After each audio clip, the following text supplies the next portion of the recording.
Hello, everyone, and welcome back to JaianMusic Notes. Today is an episode that I believe has a lot of importance to the music and gaming world, something that's going to be a big contribution piece. I want you to picture this. It's 2001. You're sitting at your family computer, loading a browser-based game that runs on Java. The graphics are blocky, the gameplay is slow, but then you hear it. A simple MIDI melody. Warm, inviting, but alive. That sound? That was the beginning of something extraordinary. Today, I am joined with a phenomenal guest, a friend of the show, a familiar voice, a music lover, a gaming connoisseur, and we're deep diving into RuneScape, a game that didn't just create a virtual world, it created an entire sonic universe, setting a world record for the most original musical tracks, 2 decades of evolution from one MIDI composition to a full orchestral recording, partially recorded at Abbey Roads. And I am joined with the one, the only, Matty Perrier. How are you? I'm great. Thank you for having me back on, Jaian. Absolutely a pleasure to have you back on. We're going to explore how a small audio team armed with nothing but MIDI keyboards builds one of the most extensive musical original soundtracks ever. But before we get into all that, the rent must be paid, and for that, I want to thank the sponsor of JaianMusic Notes, Laser Audio Technologies. If you like creative effects plugins, look no further than Laser Audio Technologies. If you use code JaianMusic, you get 30% off at checkout, and every dollar generated from that code goes straight back into the podcast, such as GoPro Kyo, who does all of the artwork. So, Matt, before we even get into all this, how are you feeling pre-deep dive of RuneScape or original soundtrack? Intimidated. This is such a massive game, a massive part of me, my childhood, my adulthood. There's so much to tackle. I don't even know how we're going to begin to, but I'm excited. It feels like a piece of me that I'm sharing back with you. So I'm looking forward to it. This was a proposition of yours, and when I started researching this thing, I felt like I pulled at a thread that became the longest musical rope I've ever pulled at. In terms the of rabbit hole research. goes deep. Yeah, it does. The rabbit hole is extremely extensive. So we're setting the stage here. Early 2000s, players load RuneScape through their dial-up internet, and there's just so much music, so much density. But you can hear the MIDI in every single soundtrack. But that's the aesthetic of it. What goes through your mind? Like, I just, like, quantitatively speaking, like the fact that there's hundreds and hundreds and hundreds and hundreds, and I'm not even halfway through the amount of songs in this entire video game. Like, what goes through your mind when you think of those kinds of numbers, that there's so many songs, like just how massive it is? It kind of speaks to how RuneScape is as a game. It's funded through subscriptions, and depending on what version of RuneScape you're talking about, microtransactions too, because there are also 2 current versions of RuneScape and sort of 3 total. So if we do want to split those off in that way, we really can. But I think it just speaks to the fact that because it's sort of a subscription-based server-run game, it is a collection of songs that is built slowly over time. RuneScape's been a game for 25 some odd years. So it's not like, here's a new game, we have 1,000 songs for it. It started as a few dozen, and there was just a consistently working audio team that kept churning out different songs for different boss fights or different maps that would come out. So it grew with the game, which is a nice thing to see, obviously. Absolutely cannot agree with you more of that. And then, like, through like more research, I was seeing that they did eventually build their own like custom instrument library with like drum kits and all these like more optimized instruments to still use via MIDI. What do you think of, like, if you think of those very first soundtracks in the shift to a more custom timbre, sonic palette? What were the major not even when we were the major. If you had to compare and contrast the two, like how do those hit for you as a super fan of the game? Yeah. If you'll let me take a few minutes here, because there are a couple pivotal turning points of what makes the game what it is today. And I think the sort of classic MIDI-driven songs that people come to expect from RuneScape, I'm pretty sure they came to be in sort of what we'll call the RuneScape 2 era. It's the era that a lot of people, myself included, started to play the game, kind of around like 2005 to 2009 maybe, and so there already were like a big library of songs, but all the sound effects, they all had those very MIDI keyboard-esque elements to them. And at a certain point, I want to say it was around 2011 or 2012 or so, they gave the entire game a massive graphical rehaul, a fresh coat of paint, some like combat system changes, which were super controversial, but they kind of like reinvented the game a little bit. And I think with then, they launched their own client right around then too. It was no longer like an exclusively browser-based game. So I think with that, and obviously like a new engine that I'm sure that they were using to power that, came just the storage, the horsepower to be able to run more complex audio sequences. So I think it was just a natural part of the progression of things. In this new version of RuneScape, there are like reimaginings of old recordings. It's the same song, same structure, same melody, but instead of these like cute, twinkly keyboard sounds, they're very lush string orchestral arrangements. More expansive, they're very expansive. They're familiar. And they're just beautiful sounding, like objectively gorgeous, and it stems from a place of fond memories and of nostalgia. I think it's a good sort of reflection of, depending on your opinion, how the game has come to be and how it's still going really strong this many years later. Absolutely. I feel like the other thing too is that the RuneScape soundtrack, I don't know if you feel the same way, but like when I look at other game music soundtracks, I'm like, oh, they're trying to sound like this. They drew inspiration from here. Like I can always see like some type of dot connection at the very least. With me, RuneScape always felt like it sounds like RuneScape. They're not trying to be like when we talked about Zelda, like the big orchestral stings, the chiptune bits that are funny in that quote unquote anime. But like RuneScape had this like, it's like authentically MIDI.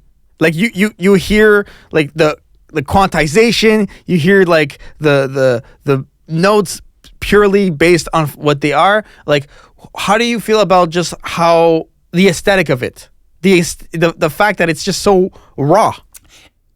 It's an interesting question because I have to sort of remove myself from my exposure to it. I was always like a family computer gamer growing up, and this was my first sort of venture into like not just any RPG really, but like my first multiplayer game as well, internet-based game. So it's like there's a lot of sort of thoughts that come into that. Part of me wonders the soundtrack at that time, if it was just a product of its own limitations, a browser-based game. I don't know. I feel the same way. What it has in terms of, and so they made do with what they were able to do, or if they were really just like going in blind and be like Leroy Jenkinsing it, like let's just do it and see how it turns out, and maybe they struck gold, or it could have been expertly calculated. I really don't know, but the results kind of speak for themselves, and they're timeless in their own right, and it is very unique. But also, like, RuneScape is a very unique game. Its gameplay is unique. It's like tick system, like real-time turn-based, really. It's a medieval game, but it's very fantasy and sci-fi almost sometimes. Like it pulls from all these different influences as how it comes up to be a game and how it builds its own world. So it makes sense that the music's a little like kooky and sort of medieval and nostalgic that way, but also sort of modern and feels science fiction in its own way, you know? It's a soundtrack that's so expansive in terms of like the instrumentation, but also just by the sheer volume of soundtracks that it's impossible not to like bleed into hundreds of genres and influences and just places. And I think places is the key word here for me, because like through like what I was researching here, RuneScape did something really cool with like music is the exploration in RuneScape. 100%. Like, I'll let you finish your No, your you point, go ahead, please. But oh my god, yeah. So again, like I said, it was my first game, and again, I got like CD-ROM games on the computer that I would play, and each level sort of might have had their own song or something. But again, this was the first time that I was going around like exploring this huge world. Like as a kid, it's massive, and you're walking around Lumbridge and you're trying to figure out, okay, I fight the goblins and the cows are here, and this is the dangerous part, don't go here. And like you think you're like so overwhelmed, and then you zoom out and you're only like reached like 5% of the map. And through this whole like growing with the game and trying to figure out how it goes, there's certain spots of the map where like subtly the music will fade out and fade into like another song. And so there's certain songs that are tied to certain spots. If you stay in a spot for 15 minutes, it'll keep cycling through a set amount of songs. It's the loop. But once you, sort of like on a loop, like, you know, say there's like 4 songs attached to like one part of the city. And one once area, stretch beyond the city limits, they start to introduce new songs. But as you're staying in one section of the map, say you're training for like an hour, you're getting like full songs, but a variation of them. It's not like a 60-second loop that you're hearing. It's like these are full 2-3 minute MIDI compositions, but you almost have like a bit of a playlist that you're shuffling through, you know. And then if you are walking to different territory, you know, the game complements this as well. Like the look of every town is the same. There's the countryside, there's like the dingier, like swampier areas. There's obviously you can like go down into caves, and that's a big change of pace. But like gradually as you're walking around, the textures of the world kind of change, and with it, the texture of the music changes. You'll go into some uncharted territory, and the music, it'll be made up of similar sounding instrumentation, but like the notes they use, the scales, you can kind of tell when you're getting out of the bright, fluffy, rose-tinted shades, safe spots of the game, and you're going into like more advanced areas. But it was so adaptive. Wherever you would go, the music would kind of follow you. They did a really good job of, I think that's where a lot of the nostalgia comes from too, because wherever you spend the most time in the game was the songs that you remember the most and what sort of resonated with you in that sense. So what are some areas, like obviously Lumbridge, like the Lumbridge, like it just feels like musical home. If I had to put it like just simply, every song on that Lumbridge rotation is like the peak nostalgic RuneScape experience. Exactly, because this is where you start. Yeah. At least you got this far. You know what I mean? Right, that 5%. Yeah.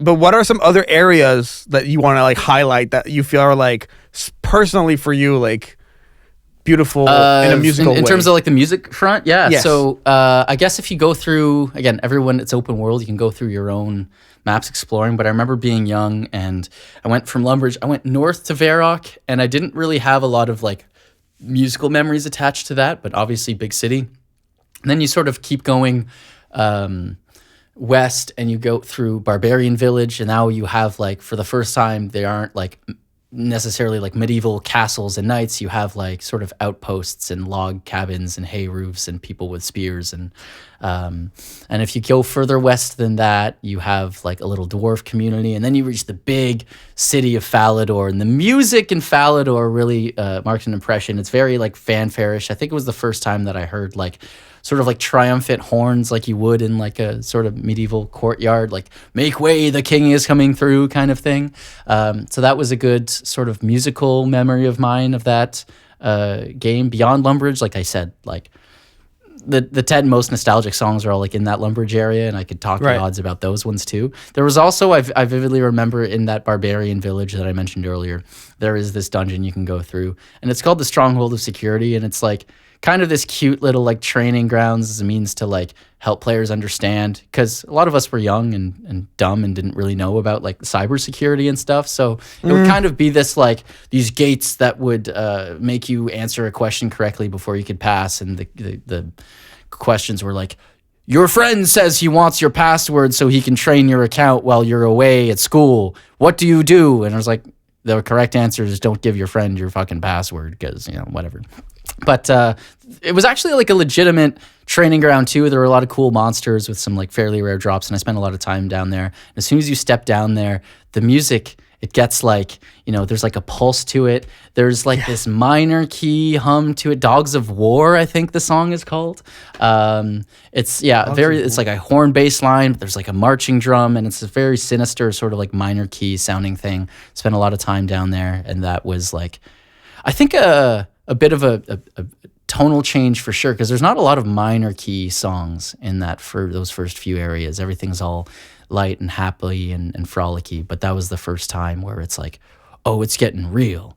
So I think those listening to Dogs of War right now, definitely like something is amiss, like watch your back. Be and careful. The cave is dark too. There's monsters everywhere. Like it's not. It feels like a battleground when you're down Absolutely. there. For sure. Through my research too, I found that so the name Mod Bond, one of the audio team people there, that there were like just different instruments assigned to different like cultures and races in RuneScape. But I only saw like this in passing, so I don't know if like how accurate that was to you as you were playing it. Like, did you see that a lot? Did you notice anything like that, or does that feel like it's not something that? Really I'm sure it's something that they took into account. You definitely feel it a little bit. There's this very like there's a melting pot of cultures in the RuneScape world. That's absolutely true. Yeah, like obviously when you get into sort of like the elf part of the map and the dwarf part of the map, it's a bit more like Tolkien-esque music. Like you've got your lyres playing and all that sort of Lord of the Rings sort of fantasy. There's certain places like there's a desert area, and in it there's a town of Al-Kharid, and you definitely have a lot more sort of like Middle Eastern sounding instrumentation. Again, it's all MIDI, but there definitely was an attempt to kind of bring more world music to that kind of thing. The scales they used too might have been, every like PS1 game had like an Egyptian level, and you hear that microtonal sitar or whatever. Like, I'm sure they put in the same amount of work for pretty quickly. But I'm sure they put in the same amount of like work and consideration that like Naughty Dog did with like Crash Bandicoot, when they got to its desert levels, So yeah, there is a bit of that too. But again, the thing that's surprising, it's not just like, okay, here is the underwater level, here's the desert level. It's like each of these areas did have like 4 or 5 songs starting out, and that grew to more. So it's like they also did build a consistency within the songs. Let's not make sure these all sound too alike. So there is a bit of a careful consideration there to make sure that every song is sort of unique in its own sense too. I see what you mean. For me too, it's like the more we talk about it, the more I can just notice like the world of RuneScape being built in my mind more and more, and we're specifically focusing on the music. So to me, it's the type of thing where the world building is so supported by the music. The music really sets those like areas that are most familiar, least familiar, most scary, least scary, like wherever you want to go with it really. And as someone who like watches a lot of anime or plays like different types of games, I really find that when you look at that, do you see it comparable to other games that do it as well as RuneScape? Because they've really they've separated, but they've also fused things together in a musical tapestry. Yeah. So the problem with the amount of hours I've dedicated my life to playing RuneScape is I had no time to explore similar games to see if they did it in the same way. I hated World of Warcraft because I'm like, no, man, RuneScape all the way. It was a very binary us versus them kind of mentality. I hated Rock Band growing up because Guitar Hero was my game. I had that affiliation to my product, and everything else was inferior. It was a little bit like that. So I don't know how other games do it. I have not spent a lot of time in other MMORPGs to see how the music compares. Or any other element, the gameplay, the storytelling for that matter. RuneScape could not even be a top 10 MMORPG just because I never gave myself the time to play some other ones. But yeah, so in terms of comparing, it is hard to say. I don't have a lot of experience with other games, but just what they've done for themselves within this own world. There's a reason I put in thousands of hours. You know, if it was a boring game, I would have dropped it when I was a kid, or Absolutely. not come back to it as a high schooler, or Or back not to it again as a talk about it college now. student. Yeah, or back to it again as like an adult in his 20s. But like there is the charm to it. There is something unique to it that I can only find there. The music definitely supports it. I'm a big fan of the storytelling that happens through like questing, building, even though yeah. questing can be tedious. It gives like the lore, the stories. You get the tea, you get the drama. Oh, this race hates this race because of the wars of so and so, and you got to go be the diplomat and regulate things and make sure they're friends again, or whatever it might be. Sometimes you're like doing fetch quests for people. Sometimes you're talking with literal gods and like pushing the lore through different ages. You know, it is a little crazy how much the quests dictate the story as well. But yeah, the music is definitely supported through all of that, and it's very rarely sort of front and center. It's the thing that people tend to remember a lot, but the music is like the world's best supporting actor, in my opinion. Like the musical tapestry that I was describing, I feel like carves out like emotional architecture, just like emotional attachment, because the music is part of the lore of like why this race hates this race with this war. Like you were saying, you just get core memories literally associated with just standing in those areas where these historical RuneScape moments have occurred, and you're like, that song played during that like crucial battle, that crucial interaction. So like I feel like we're just defining or just showing the multi-layeredness of the world building via the music.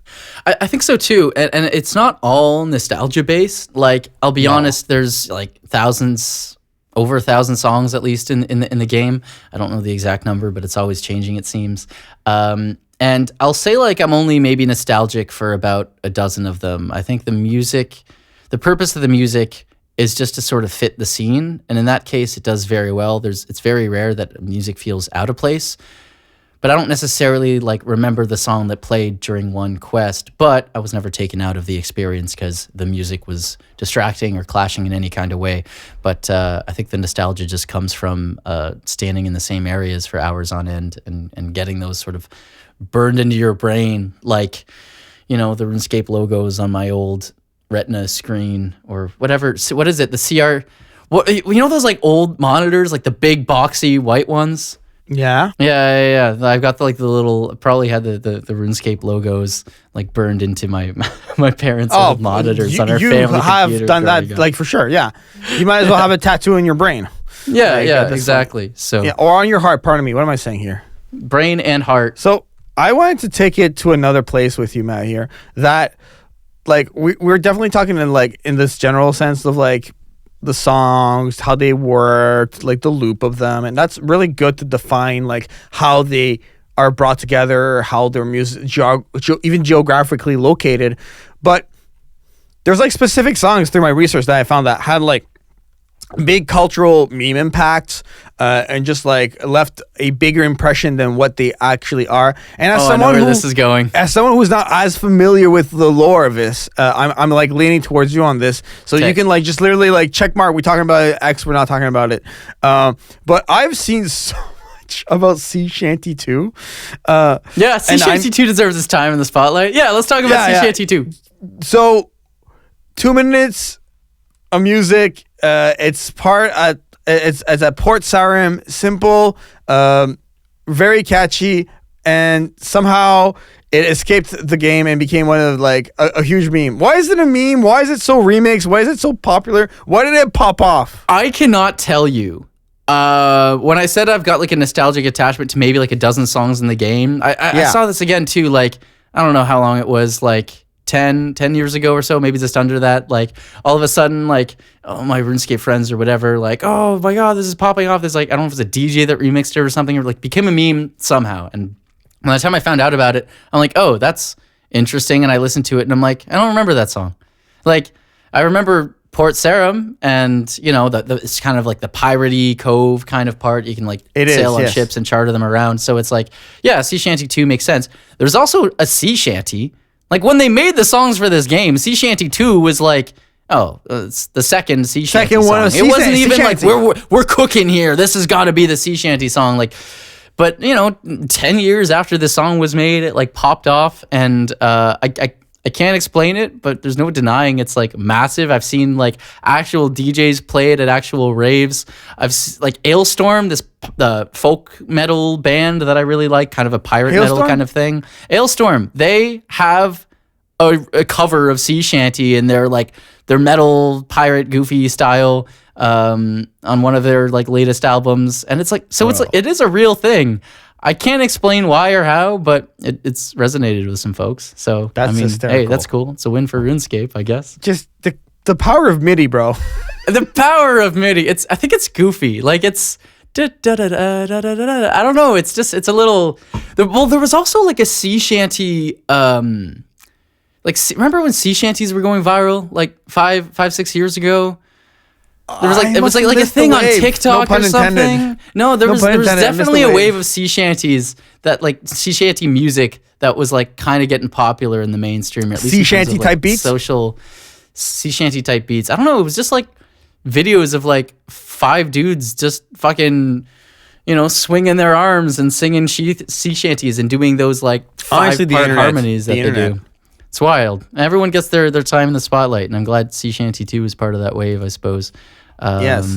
Yeah. Actually, a buddy of mine that I met on RuneScape and later like went to high school with got married this last October, and on their wedding invite, they're like, "Do you have any special requests for the DJ?" And me and all my high school friends that I knew were going to be at that wedding would be like, "How funny would it be if Sea Shanty 2 played?" Okay, so it's super meme worthy. It didn't make the cut, but if it did play at my buddy's wedding, there would have been at least 3 of us that would have been in hysterics about it. Yeah, at least 3 of you in hysterics and at least 1 divorce. I understand. At least 1 divorce. Fair trade-off. There you go. And then Harmony was another track that that I came across. How familiar are you with Harmony? I'm gonna listen to it now because the song title speaks something to me. It plays in Lumbridge. Again, I think it's one of those songs. I'm just like, is that the one that sort of starts with like these? It's like a more calm song. It's like these big padded chords. I remember it being one of the calm songs, but I just remember like people showing that like it's like how you said Lumbridge is very associated to like safety. It's like it's the home base. I feel like Harmony is that like musical core of that like representation. I'm listening to it now, and again, like I don't know all of the song titles, but this is pretty core. It's like again just the melodies that they decide to choose. It's like it's safe, but it's a little off the beaten path, much as you're like trying to find your own way and explore it. Yeah, that's one of those songs. I don't know if I've seen it sort of be memed to the same extent, but it's one of the songs I remember fondly.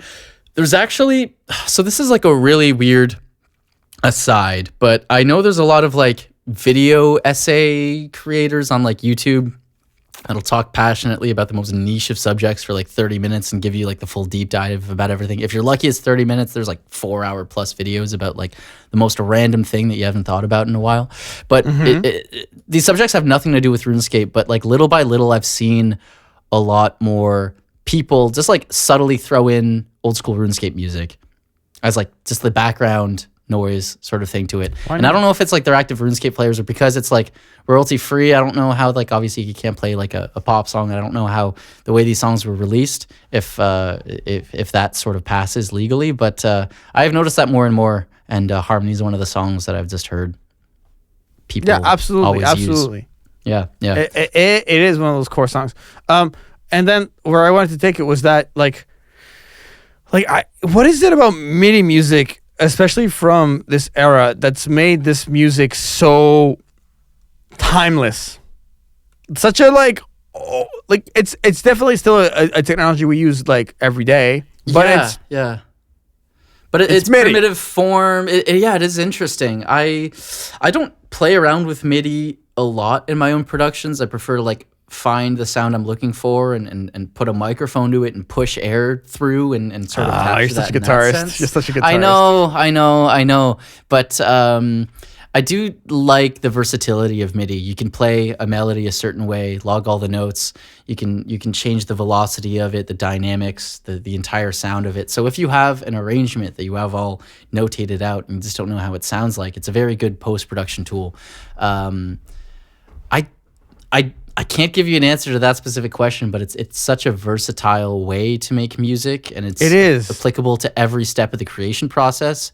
And as someone who's like dabbled into creating video game music, it's very hard to make my way of making music work in a video game sense, because everything has to be like plotted out and you have to find the precise loop points. Right. So like a MIDI, you can at least like quantize that and shift it to, okay, here's where the loop parts happen. Here's where all the layers come in on top of that. So I don't know. I think MIDI is a beautiful tool and obviously works really well in this context. And definitely back in like 2005 and 6, they were limited with the libraries that they can use, but the sounds they just decided to work on or pull out, I don't know what that creation process was like, but it's interesting. Again, like I said, we were talking about the medieval part of the game, but they have a lot of like harpsichord sounds. They do have a lot of harpsichord. Fanfare-ish production. Like it was a minimal replication of the kinds of music that was being played in medieval times. So it does give you that sense of immersion, especially as you're walking around all these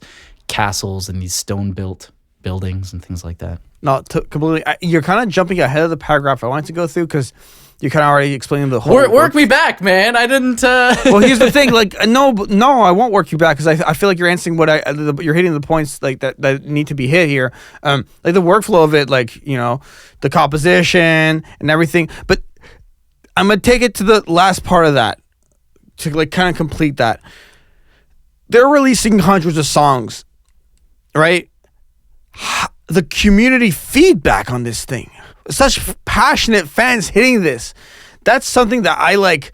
It just hit me that like I couldn't even comprehend the how as a composer, the pressure of like you chuck this into the RuneScape universe, and it's like there's like thousands of people who are about to like eat it up or like absolutely spit on it. That must add so much pressure. Like, just like, not even like a specific question, but just the thought of that. How does that sit with you if you were like one of those composers? I can't even imagine, bro. I don't either. It's a tricky thing too, because there's so many parts of the equation to make something like this work.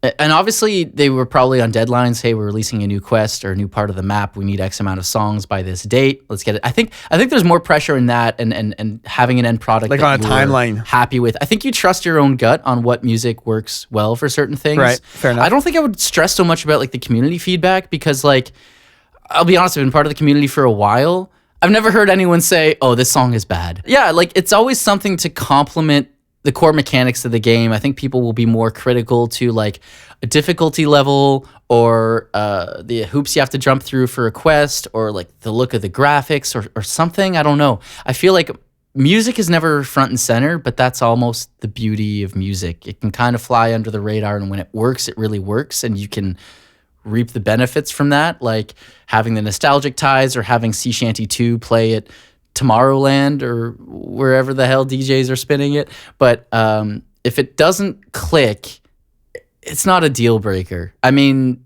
it could be for a really bad, inexperienced composer, especially if you're difficult to work with in the process of having those songs come to light. But once it's a finished product and it's out there, I think people tend to appreciate that for what it is, and people can take away from that what they like.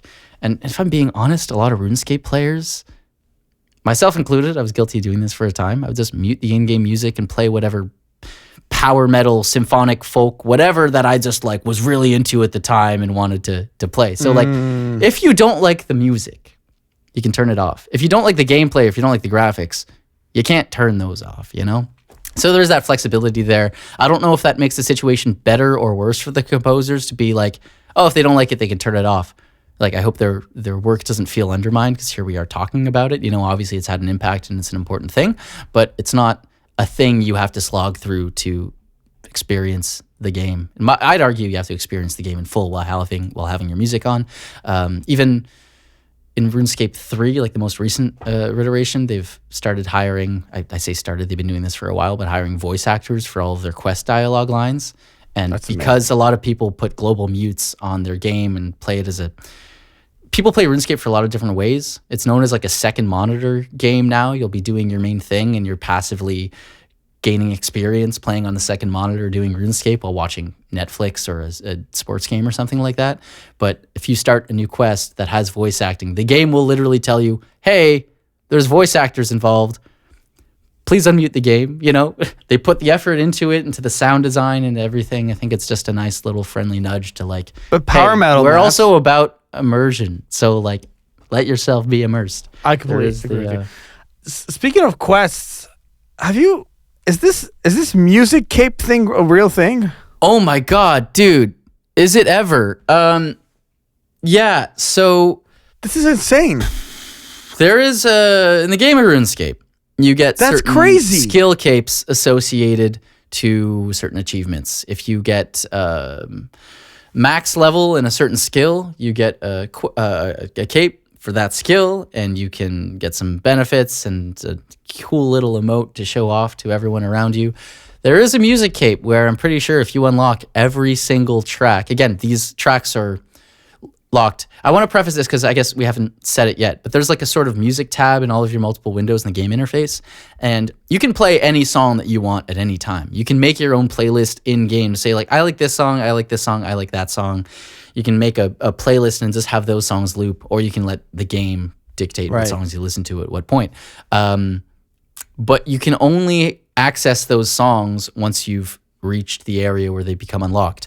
And so you can see all of the, say you have 1,000 songs, say you've been playing the game for like a few years, you have like maybe 500 of those songs unlocked, the other 500 are locked behind quests you haven't done or areas you haven't visited. And you can access those 500 songs, but you can see the other 500 songs that you haven't accessed. You can see the titles, but they're in red. You can't click on them. You can't do anything. And once you unlock them, they become green. So it's like kind of this achievement hunter kind of thing. And they've decided to make a music skill cape where if you unlock, I'm pretty sure it's every single song in the game, you have the cape. And I didn't come close. I'll be honest. My personal trajectory in the game of RuneScape is, I'm going to go on a total tangent here, but when RuneScape 3 came out and the game was pivoting towards like cleaner graphics and a new combat system, and people were kind of pulling away because it wasn't the game that they fell in love with. They found the servers from like 2007 on a drive somewhere, and they were able to sort of reboot the game as it was in 2007 before all those changes and call it old school RuneScape. So right now there's 2 games of RuneScape running in parallel. You have RuneScape 3, otherwise just known as RuneScape, and you have old school RuneScape, which to my knowledge is like significantly more popular than like the modern current version of the game with the more intense combat and the lush soundscapey recordings of the music. Nostalgia is a very, very powerful tool that people will not let go of. And I guess old school RuneScape and Jagex, the creators of RuneScape as a whole, get to benefit from that very, very loyal fan base. But, I lost my train of thought. On a podcast, you can find it and lose it again. Who cares? Yeah. But we're talking about like the songs and the musical skill cape. So my personal trajectory of the game is when old school RuneScape started up, I didn't jump back in because I would have lost all the progress on my current RuneScape account. I didn't want to start again from zero. So I'm like, well, let me keep going through this one thing. So I was a RuneScape 3 guy the entire way through it. I did old school RuneScape for like the nostalgia and just to like, right. But I wasn't like putting like real gamer hours into that game. RuneScape 3 was my poison.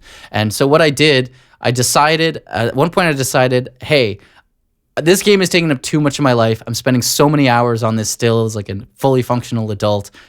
You do get addicted to video games, and sometimes you realize there's not like a net good to playing this for like hours every day kind of thing. And so I kind of gave myself a mission. I'm going to be like, I'm going to max out every skill, which admittedly is a lot easier to do on RuneScape 3, but I'm going to max out all my skills. I'm going to get my max cape, which is like you have the highest level in every skill. Congrats, cape.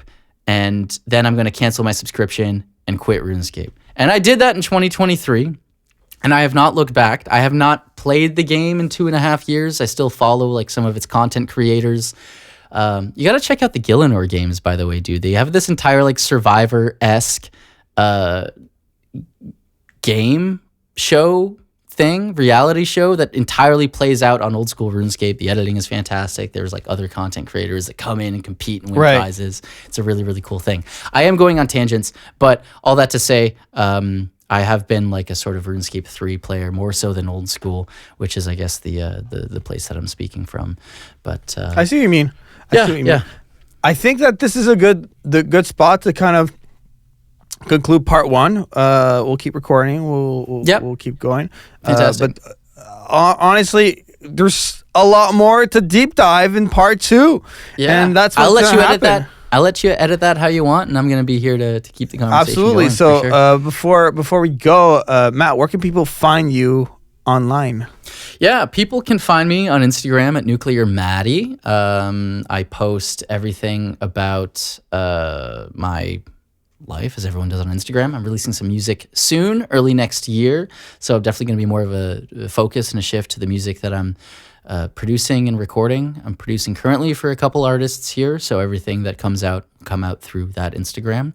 You can also find me at City Sessions MTL, which is a monthly apartment show that I do for my own living room. If you're in the Montreal area, once a month we accommodate 3 artists and have a nice, cozy, homey acoustic show, house party kind of thing in my living room. It's a lot of fun. And those are the main places I'd like you to follow me. I love it. The reminder that the podcast is sponsored by Laser Audio Technologies, so use code JaianMusic to get 30% off any plugin purchases over there. Shout out to GoPro Keo for all of the artwork. A big thank you to everyone for listening to the podcast. A year plus of this going on now. It's insane. And if you're listening to this right now, I'm currently walking across Taiwan. Episodes are still coming out every single week until I come back. My legs are hurting right now. My legs are killing me right now. But it's just a big thank you to everyone. New episodes every single Monday, so please subscribe in your favorite podcatcher. At JaianMusic on social media. JaianMusic.com is my website. It leads to everything else. So for myself and Maddie, this has been part 1 of our RuneScape breakdown. I'll see you on the next one with Matt. Bye.